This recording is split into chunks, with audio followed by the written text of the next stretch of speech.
Welcome back to Celebrity Radio. It's Alex Belfield talking to the new stars of Coronation Street, and it's always great when new characters come in because will we love them? Will we hate them? Will they cause trouble? Will the ladies fall in love with them? Well, I've got a feeling they might do. Sam, great to meet you. Nice to meet you, man. How are you? And Rob? Hello. Interesting. So I've spoken to the cast today and I'm trying to get my head around how you fit in. Were you going to be Mary's love child, something like that? No. So let's start with you. Baldwin is your connection to the soap, and this is how you're coming in. Well, yeah, Adam's Barlow by name, but Baldwin by history. His dad was Mike Baldwin, and his mum was Ken Barlow's daughter. So he's very much in the mix of both those dynasties, you know. And then, of course, the Ken Barlow connection continues with you. Mm-hmm. Yep, Ken had an affair, not an affair, sort of a thing with Denise in the 90s, and they had a son out of that, Daniel, and we last saw him when he was 12. Ken went to visit when he was 12. What's interesting, William was just telling me that when they cast you, they looked for a mini him, and they found it. I mean, what a great compliment. The guy's been working for 50 years. He's one of the greatest legends in the country, and he doesn't do bad for himself, so that's a nice compliment. It is a really nice thing to have someone say, and I during the audition process, didn't really think that much about it until right at the end when people started saying it to me. And I'd went back and watched the early episodes of Coronation Street, and when people had said that, I was then like, oh right, oh I see, yeah, I could see. But it's difficult with yourself, isn't it? Because you obviously don't walk around thinking, who do I look like? I was thinking about this. I went to Coronation Street a couple of weeks ago to do some interviews, and you drive through those two security doors and then you see a bit of it and you get that tingle. There's nothing quite like it. What is it like going through those gates knowing that you're going to end up in 5 weeks on the TV? Must be remarkable. Yeah, it's exciting. I think especially with Kate Oates coming into the show to produce it, I think she's a fantastic producer, and what she did with Emmerdale was great. And with the sort of monster that is Coronation Street in her hands, I think it's just going to be a really exciting place to be. Let's talk about you and find out a bit more about your lives and careers. So Sam, you were in it before. I was, yeah. It was my first ever acting job back in 2005, 2006.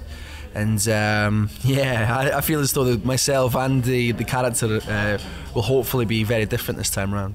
Going back in, does it feel like an old pair of shoes that you're just going back into, or is this very new? Because you've changed obviously a lot since you were in it. It's funny because it's a real feeling of old and new, because the studios are new, the producers, there's a lot of new cast members that are new that I've never met, but there were a lot of old faces on the crew and also some of the cast who remembered me. So it was quite bizarre. It was like an old job in some ways, but a brand new job in lots of other ways. So yeah, hopefully it continues that way, you know. And for you, Rob, walking through those doors and seeing that set that we've grown up with all our lives, is there any way of explaining how magical that is? I suppose if you ever went on the Coronation Street tour, you probably have a bit of it, but no, it's different to know that you work in there, to be given one of the lanyards and ITV, there's your face, get through those doors and get at it. And you're like, there's moments where if you're filming on the street, for example, you just suddenly clock where you are and you look around and you go, oh God, I'm actually on this street doing this with these people. This is so bizarre, but great. And then, of course, you've got to actually deliver and perform or you'll be out the door. They haven't got time to mess around in this show. They're very busy. So the pressure not to cock up your first line, is there any way of explaining that pressure, or did you just go into, I'm an actor and I can do this? No, there's definitely pressure. There's definitely a sense of you know, the size, the scale of this operation, because not only is the show massive and it's followed by a massive amount of people, has a massive history, we film a massive amount of work, in the sense that they're going out for 5 episodes a week, 2.5 hours a week.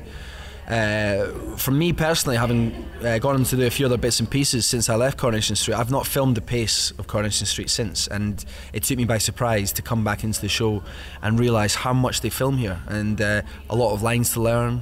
You know, there's not much time to get it wrong. You've got to be on the button. So yeah, that definitely took me by surprise the first few days, and I don't know how Rob felt, but it definitely took me by surprise, and I've got experience of doing lots of different things, but yeah, it's just a case of getting up to speed, and once you're up to speed and you feel as though you're in the rhythm, then it's hopefully going to continue in a nice positive manner. What can you actually tell us? I mean, we know that Ken is currently not very well. I think we can say that. I haven't seen your episodes yet. How do you fit into that mix? Are you going to help Ken, or are you going to cause him even more trouble? Well, I think that the initial intention is for everyone to come back to help Ken, but if anyone has ever had that situation happen where all the family comes back to rally around normally a figurehead of it, as much as everyone's intention is pure, it does tend to bring out all of those old arguments, intricacies, the dynamics of all the relationships, and then they just bubble and bubble and bubble and bubble and bubble, but with a very good intention on it, which is to care for someone. So I think that's hopefully what you're going to see. And of course, I'm a deeply unattractive man, this is obvious. You two have been brought in as Totty, clearly. I mean, are you ready for the reaction you're going to get? Because in the old days, there wasn't social media. People will react instantly, and you'll get to see what they think of you, whether they like you, whether they fancy you, or whether they think you look like me. Are you ready for that? Because it's going to be quite a big change. There's going to be millions of people watching you who can communicate you within a second. Well, I've got slight experience of that in the past. I mean, when I first joined, it was the digital spy forums and whatnot that I would go on to get my feedback, because it was before Twitter. And don't really do that, do you? That's the worst place to go if you ever want to know anything about yourself. Don't look on Digital Spy. Yeah, well, I learned the hard way, you know. I learned the hard way. I was getting absolutely slaughtered on it. So I think this time around I'll be very wary of it. I think every actor's got that sort of sadomasochistic. Is that the word? What's the word? It's a good word. It might not be the right one. Well, it's not the time and place to get that word wrong, but I sort of, you know, they'll say to themselves that they won't really try. They won't try and look at Twitter and find out. But I think almost everyone does. You can't help, can you? But it still wounds, doesn't it, when they say something nasty? You know, that you look like a walrus or something like that. Not that you guys have had that. What about you? Well, I don't really have much experience with it, but I did do a couple of episodes of Emmerdale last year and got a really nice feedback on Twitter, which I did see. But then I have trusted friends, obviously, who think it's hilarious to go and dig through the depths of the internet. Screen grab it and send it. Send things that people have written and said and drawn, and a lot of it's good, and some of it's really quite out there.